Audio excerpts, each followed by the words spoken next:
En 1898, España pierde las últimas colonias. Estas eran Cuba, Puerto Rico y Filipinas. Con esta derrota se hiere el orgullo de los españoles, ya que su país entra en decadencia, y se produce en el arte literario la crisis universal de las letras y del espíritu. En esta crisis podemos destacar ciertos rasgos. El primero es la pérdida de confianza en el progreso. Siguen existiendo serios problemas sociales. Los obreros trabajan en condiciones muy duras y empiezan a organizarse en sindicatos de orientación anarquista y socialista. Por otro lado, surge una crisis religiosa. La sociedad, cada vez más laica, busca en vano la razón y el sentido de su existencia. En algunos casos, el pueblo llega a atacar a la Iglesia. Este sentido de la existencia se ve reflejado en los personajes de Unamuno. Por otro lado, surge una crítica del positivismo y una desconfianza en la razón. Se trata de afrontar la vida con voluntad, sentimiento e intuición frente a la razón. En la literatura de este periodo conviven el modernismo y la generación del 98. Ambos movimientos rechazan la sociedad en la que viven, pero mientras los modernistas proponen huir de ella, los 98istas intentan transformarla. Desde finales del XIX proliferan tanto en Europa como en América las corrientes renovadoras opuestas a la estética del realismo, vinculadas al positivismo y a la razón. En España e Hispanoamérica este movimiento renovador recibe el nombre de modernismo, que en un principio se consideraba despectivo. Los jóvenes escritores se llamaban a sí mismos la gente nueva, que conducidos por la rebeldía adoptan una conducta y un atuendo con fin provocativo. Posteriormente, el término modernista se utilizó por aquellos que se interesaban por la belleza, arte por arte, y por una nueva forma de expresión.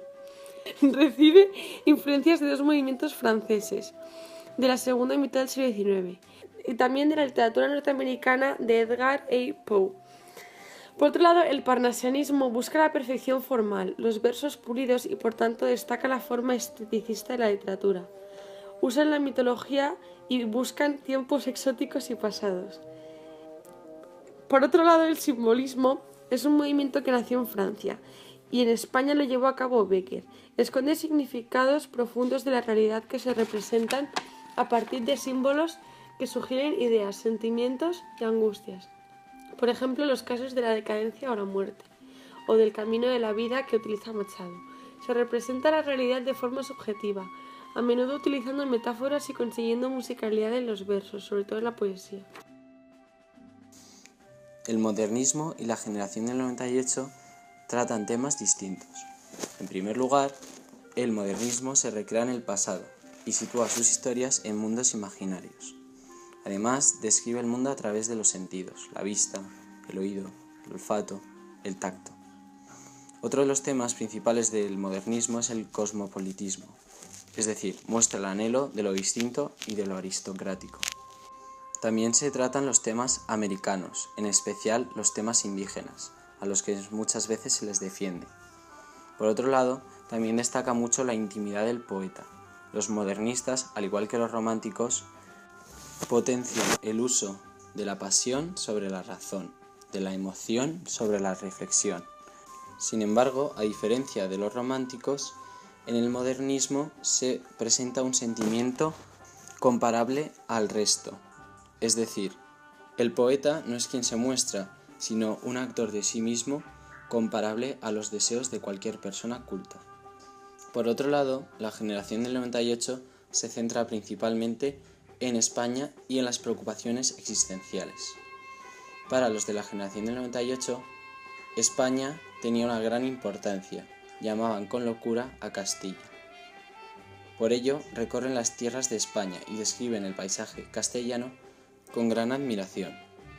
En cuanto a las preocupaciones existenciales, se cuestionan el sentido de la vida humana, el paso del tiempo y especialmente la muerte. Muchos de los autores de la generación del 98 se influyeron en pensadores como Schopenhauer, Kierkegaard o Nietzsche, que les transmiten su preocupación por el sentido de la vida humana y los sentimientos reprimidos en el interior del ser humano, como la muerte y el amor principalmente. Muchos de los autores de esta generación también hablan de la búsqueda de Dios, en el que quieren creer, pero su conocimiento no se lo permite. Unamuno vivió entre 1864 y 1936. Fue un escritor, poeta y filósofo español de la conocida generación del 98. Las ideas de Unamuno se basan principalmente en su preocupación por la existencia de un ser superior y de la vida eterna y de la consistencia del hombre, es decir, si verdaderamente existimos o si somos simplemente un sueño. Las obras de Unamuno se pueden dividir en varios géneros. En primer lugar encontramos los ensayos, divididos en dos temas.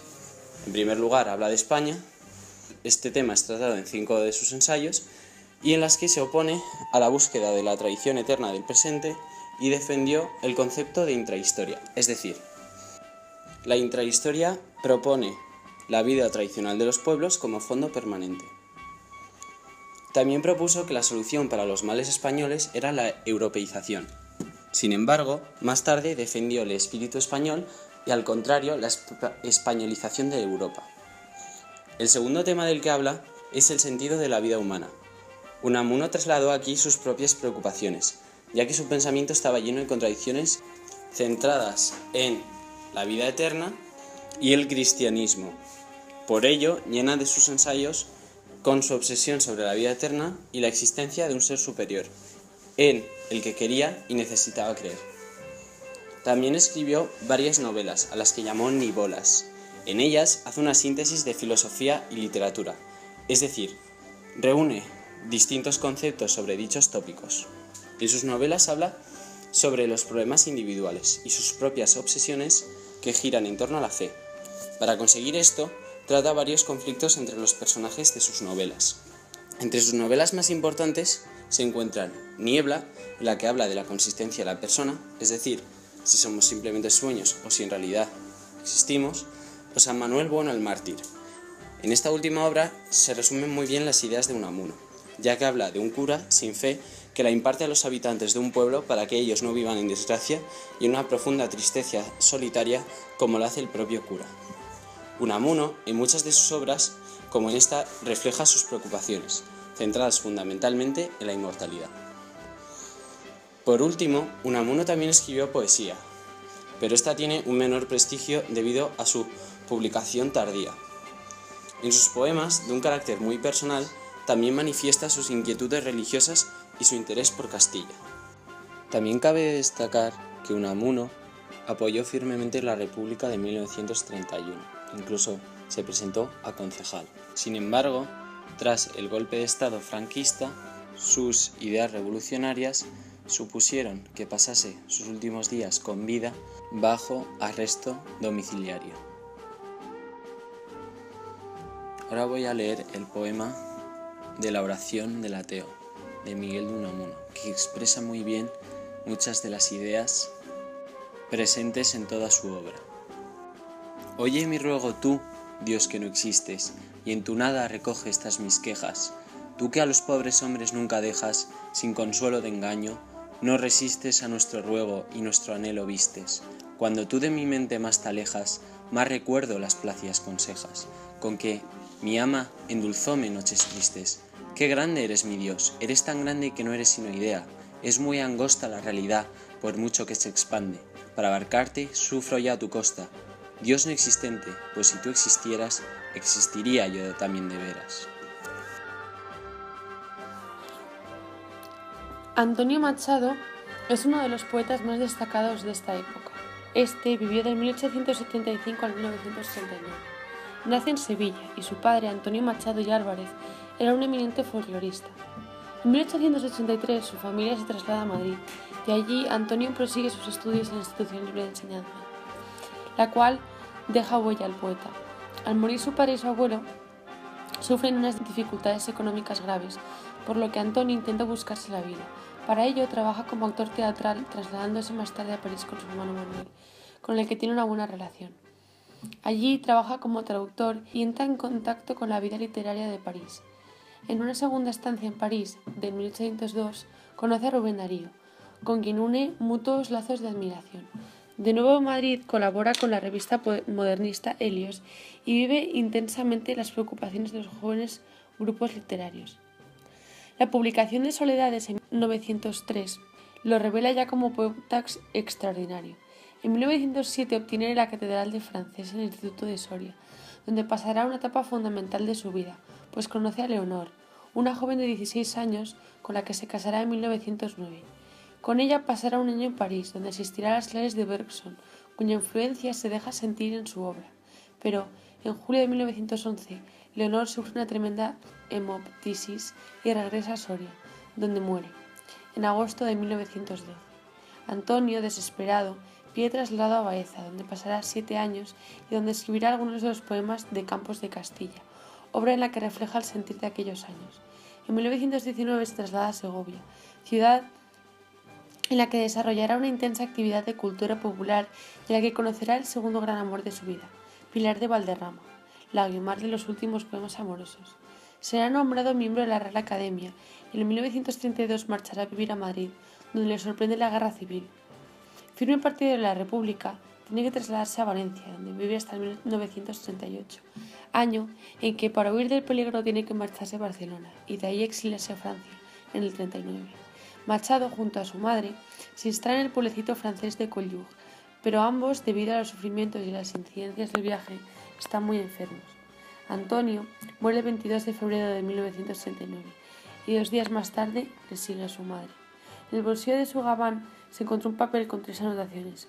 Una de ellas era: este solo verso, estos días azules y este sol de la infancia. Pío Baroja fue un escritor de la conocida generación del 98. Nació en San Sebastián en 1872 y murió en Madrid en 1956. Desde joven, Baroja asistió a las tertulias de los cafés de la Puerta del Sol y de la calle Atocha. Dicho ambiente logró excitar la esencia escritora de Baroja. Las ideas de Baroja surgen a raíz de las ideas propuestas anteriormente por Kant, Schopenhauer y Nietzsche. Algunas de estas ideas son su profundo sentimiento anticristiano o su pesimismo existencial, es decir, solo veía el sufrimiento de la vida. Otra de las ideas que caracterizan a Baroja es que él pensaba que cuanto más se conocía el mundo, más sufrimiento uno experimentaría, y cualquier acción que realizases solo serviría para intensificar ese dolor. Baroja también se caracteriza por su carácter inconformista y su carácter crítico de la sociedad española. Por último, Baroja refleja en su obra su carácter solitario y el concepto de la lucha constante en la vida. Las obras de Baroja se caracterizan por 2 cosas principalmente. En primer lugar, la abundancia de los diálogos, en los que se describen con exactitud el ambiente de la época. Y por último, el deseo de mantener la brevedad y precisión con oraciones y párrafos cortos. Entre sus obras caben de destacar, en primer lugar, El árbol de la ciencia, en el que Baroja narra la juventud de un madrileño en el que se ve autorreflejado el propio escritor, ya que muestra su pesimismo ante la vida y que cuanto mayor sea el conocimiento, mayor será el sufrimiento.